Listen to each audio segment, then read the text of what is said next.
Kanjeng Pangeran, para raja yang berada jauh di depan saya sedang bersama-sama mencari cakrawala. Tidak hanya Panwaslu yang bisa bikin puisi. Pangeran Gunarso berada beberapa langkah di depan saya sedang memegang tali yang sangat besar dan panjang. Nanti saya akan titip satu pertanyaan supaya tidak menjadi ganjalan pada para hamba Allah yang di depan kita ini. Beliau ini, Pangeran Gunarso ini, adalah yang diamanati atau diwasiati oleh almarhum Raja Pakubuwana yang terakhir untuk menyambung tali antara mutiara-mutiara dan intan-intan senusantara untuk mencoba bersama-sama mencari maknanya kembali yang sudah sangat dilupakan dan ditinggalkan karena bangsa Indonesia, jangankan raja-raja, dirinya sendiri saja diremehkan dan dilupakan.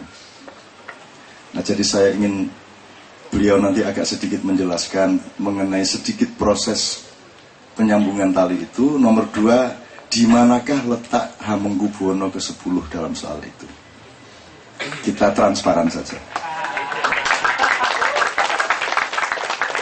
Oke, saya minta diingatkan oleh Iwan untuk beberapa poin. Saya ingin ngambil ilmunya ya, teman-teman sekalian. Saya pertama, karena selalu disebut menegakkan cinta menuju Indonesia mulia. Jadi pertama harus pakai ilmu Jawa Nyun Sewu Kanjeng.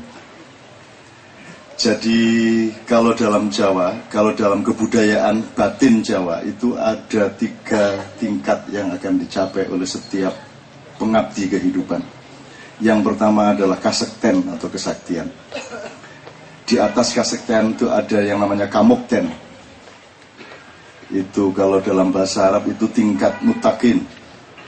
Kalau kasekten itu ya kuat saja, dia kuat, hebat, jaya gitu ya. Tapi kalau di atasnya ada mutakin, dia tidak hanya kuat tapi dia bertakwa. Yang nomor 3 yang paling atas adalah kamulyan, yang di sini disebut menuju Indonesia mulia. Seluruh yang bisa dicapai oleh demokrasi itu hanya tingkat pertama, yaitu kasekten. Kesaktian itu bisa karena dia terpilih untuk menjadi penguasa, bisa karena dia kaya raya sehingga bisa beli mobil 8 dalam waktu 1 bulan, bisa karena dia menguasai akses bermacam-macam sehingga menjadi broker. Tapi itu semua hanya kekuatan, dan kekuatan itu untuk saya pribadi sangat tidak menarik karena sangat mudah untuk mendapatkan kesaktian. Bahkan ilmu kebal saya buang, karena kalau saya pakai ilmu kebal saya kehilangan sensitivitas. Saya tidak bisa merasakan sakit lagi, saya tidak bisa dicubit lagi, sehingga saya kehilangan interaksi yang paling gak enak rasanya.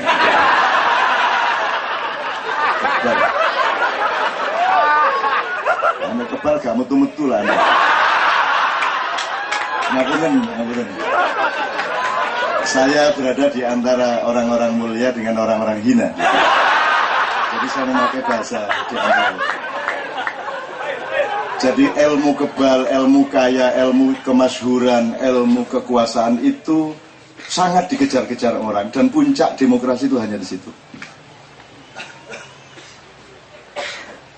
Demokrasi yang tanpa ilmu adalah satu pandangan yang tidak mampu membedakan kerikil dengan mutiara atau intan.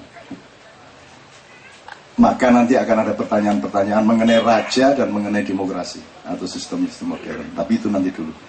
Kita ngomong dulu sedikit tentang di atas kesaktian ada kamukten, di atas kamukten ada kamulyan. Dan kenduri cinta tidak tanggung-tanggung, yang dia cari adalah kamulyan. Karena kalau orang mulia, dia lebih sakti dari sakti, dia lebih mukti dari mukti. Karena orang yang sudah mulia itu tidak punya kepuasan untuk membuktikan kehebatannya, tidak ingin membuktikan bahwa dia sakti, karena dia sudah memenangkan kesaktian di dalam dirinya. Orang yang masih baru mencapai tingkat kesaktian, dia tidak tahan terhadap kesaktiannya, sehingga dia selalu ingin menunjukkan kesaktiannya. Orang yang tidak punya kepercayaan diri adalah orang yang mencari-cari jabatan karena dia tidak percaya sama dirinya. Sehingga dia sangat membutuhkan alat bantu, apa itu jabatan presiden, jabatan anggota DPR dan sebagainya. Sehingga kita harus sayang sama mereka dan kita bantu mereka supaya lebih mandiri kapan-kapan. Ini soal ilmu, saya nggak ngomong negara. Saya ini ngomong soal ilmu manusia.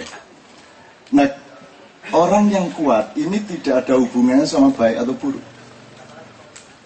Jadi orang yang kuat, yang sakti itu bisa sangat baik, bisa sangat buruk.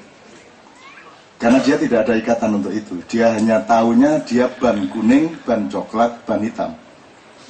Kan gitu. Tapi orang yang mampu menggunakan kesaktiannya untuk manfaat sosial yang luas, untuk pengabdian kepada rakyat, dan dia teruji di situ dan dia tahan di situ, maka dia akan menjadi mukti. Kalau dalam Jawa begitu. Jadi mukti adalah ketika seseorang lulus menggunakan kekuatannya, kekayaannya, jabatannya, kemasyhurannya dan sebagainya untuk manfaat-manfaat yang lebih luas. Apa dia raja, apa dia presiden terserah, tapi kekuatannya itu, kesaktiannya itu digunakan untuk manfaat kerakyatan. Maka dia akan mendapat kamukten. Yang saya mungkin, Pangeran.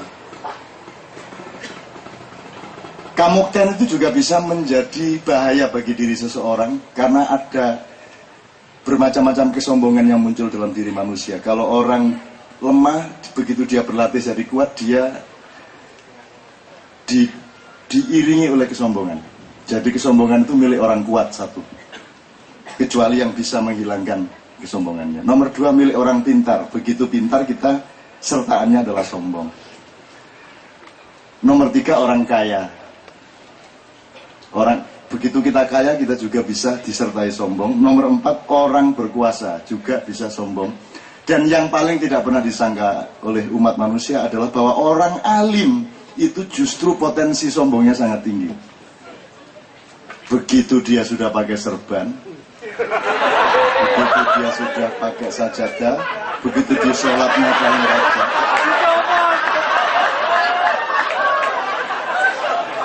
ini butuh serban-serbanan ya.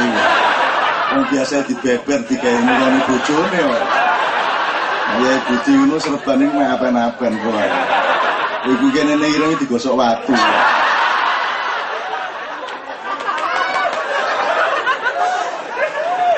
Oke, ya nanti kita selawatan bareng-bareng dengan Sulis dengan teman-teman dari Kudus ya. Dari Semarang. Oke, supaya tidak terlalu berkepanjangan, saya ingin poin ini, setelah itu ada beberapa poin lagi. Jadi orang yang lulus menggunakan kekuatannya untuk manfaat sosial ya, khairun nasi anfa'uhum linnas kalau dalam Islam. Dia akan mendapatkan kamukten. Tapi kamukten itu juga bisa membuat kita sombong. Rasa mempahlawankan dirinya. Rumongso bisa, rumongso ampuh. Mengklaim apa yang sebenarnya bukan jasanya sebagai jasanya. Dan kehilangan disiplin terhadap proporsi atau presisi makom. Maksudnya gini, kalau Anda orang NU, Anda orang Muhammadiyah, Anda orang Ahmadiyah, itu tapi kalau Anda sholat